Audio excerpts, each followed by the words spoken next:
Hello, this is Reema, and in this video, I'll show you everything I promised in the part 1 of my Prague video. If you want to go through the part 1 before stepping into the second, the link is in the description below. So, let's start. Do you want to escape the human congestion of the city center? Then follow me.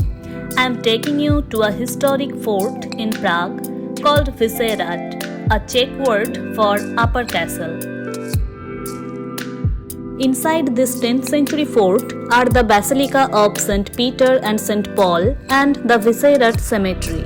After spending some time in the Basilica, I went directly to the garden just beside it. There I was astonished at the beautiful massive statues. If you move further, you will get a very beautiful watch point.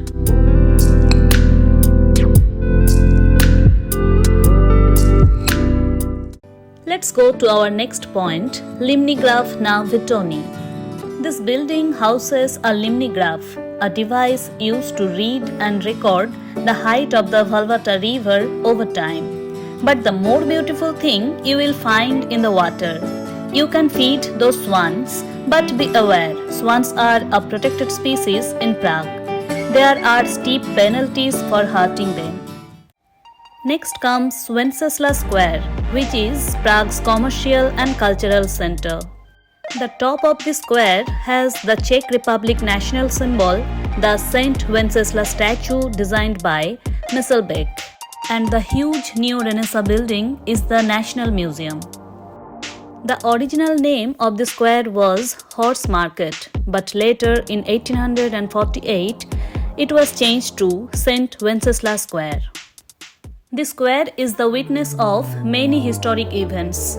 During the German occupation of Czechoslovakia within the World War II, the Nazis used Wenceslas Square for mass demonstrations and propaganda. When Prague uprising took place, many fights happened at the square.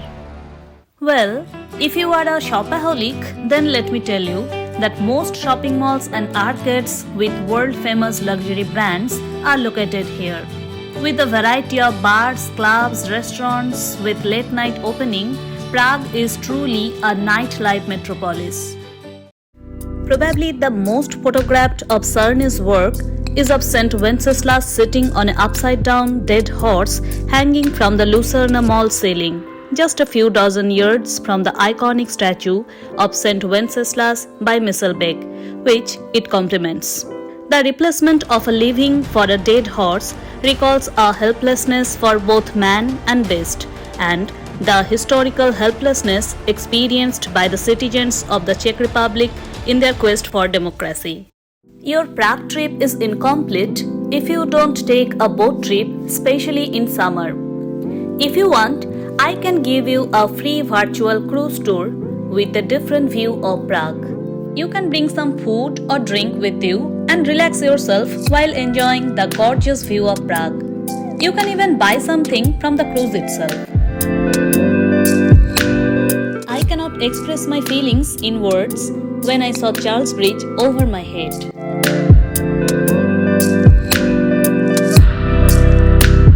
Well, there are multiple types of boats in Prague to choose from, with different routes, time durations, and prices. If you want, you can take a night cruise tour with dinner and music included.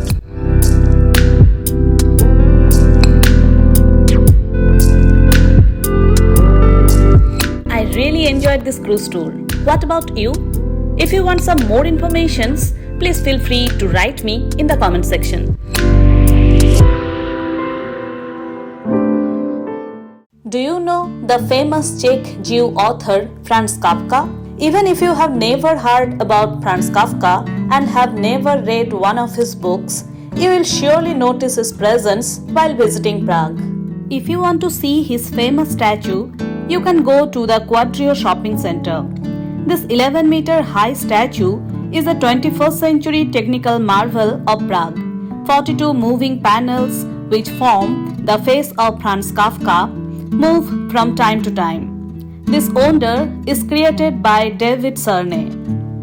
There is another absurd statue of Franz Kafka near the Spanish synagogue.